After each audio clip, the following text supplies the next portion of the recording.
You see, some of us don't know English properly.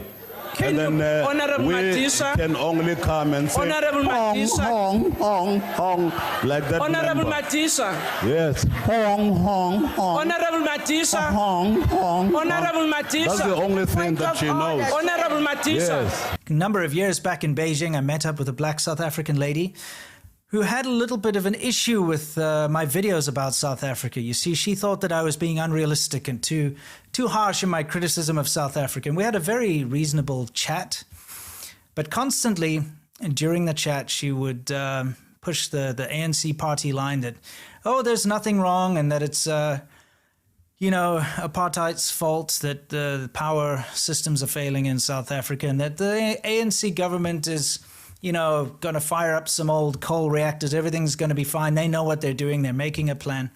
Well, guess what? That's bullshit. They didn't make a plan. And now it's so bad in South Africa that the power is off between 6 and 13 hours a day. Now, I'm not making this up, guys. For this entire year so far, every single day of the year, the power has been off nationwide in South Africa. And it just depends on your area. And it depends on the time of year, but it can be up to 16 hours of power off during the day. Now, how this works, it's called load shedding, is you have an app from Eskom, which is the government-owned power company, and it will alert you. And it's going to say to you, hey, for instance, you're going to have your power cut between 10 a.m. and 2 p.m., okay? And then you'll have it on for maybe 2 or 3 hours. And then it'll go off between 6 p.m. and 9 p.m., that type of thing, and it'll add up. So I'll just show you a screenshot. I asked my parents to send me a screenshot of their app the other day. Here it is, 11 and a half hours of power cuts on that particular day.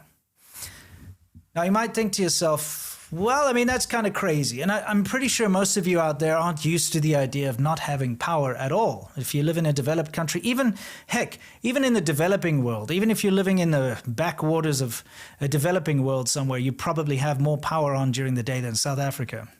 But remember, this has happened every single day this year. And in the previous years, pretty much the whole year, it's the same deal. But you may not realize just how bad this is. Think about it. Just yourself. Not only do you have to power all your normal devices like phones and computers and, the usual stuff, watching TVs, all your electronic devices that you use every day, that we take for granted, your Apple Watch, everything has to be charged. Everything needs power. Forget those amenities. Think about the basics, okay? You're coming home from work and your garage door doesn't open because there's no power. Do you understand how devastating that can be? To be locked out of your own house because you can't open up your electric gate, you can't open up your garage.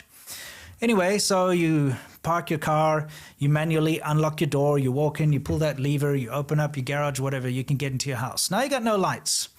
What if you need to go to the gas station to get some gas? But the power is off and so the pumps aren't working, so you can't pump gas. Now, you might think that that's something that shouldn't happen. They'll have backup power. No. Before I left South Africa, this happened to me a number of times. I'd be very low on gas or petrol, and I'd go to the local petrol station, and the power would be off at the petrol station, and I couldn't pump petrol or gas into my car.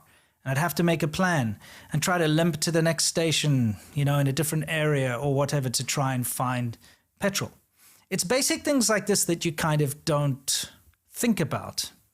If you own a business, let's say a restaurant, how do you keep your food fresh? You have your meat, you have your vegetables, all your ingredients that are in the back in a big freezer or in fridges, and they're all refrigerated and so on. When the power goes off, all your food goes bad. Because sometimes the power goes off not just for a couple of hours, it can go off for an entire day or entire week in some cases. It depends on the circumstances in the area. But currently you can be guaranteed the power is going to go off for at least 6 hours a day minimum.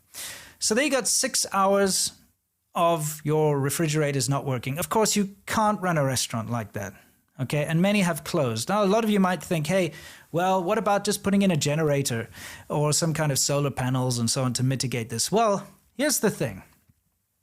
The average generator that you can buy, you pull start or, you buy these kind of fairly big, you can buy something from Harbor Freight or you can buy a Honda or whatever. Well, first of all, they're expensive. And second of all, they actually suck You know, the kind of generator that people take on an RV or they have in their shed or whatever, that cannot power an industrial-sized freezer in a restaurant. That cannot power the big air conditioning units that are necessary to keep the restaurant nice and cool.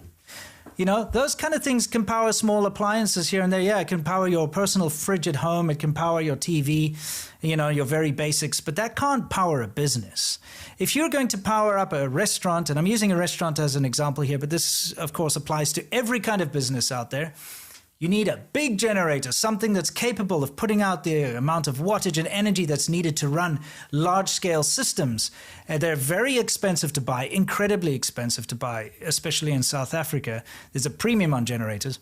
They're incredibly expensive to run, not only just to maintain them, but to actually fuel them with gas or with diesel or whatever they run on.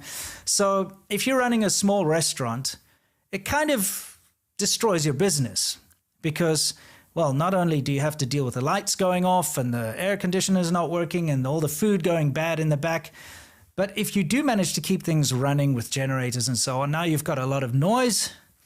And second of all, it's going to cost you a lot more because now you've got a huge gas bill, you know, as in a petrol bill that you have to pay on top of all your rent and your staffing and all that kind of stuff. So now you have to raise your prices. So you get the idea.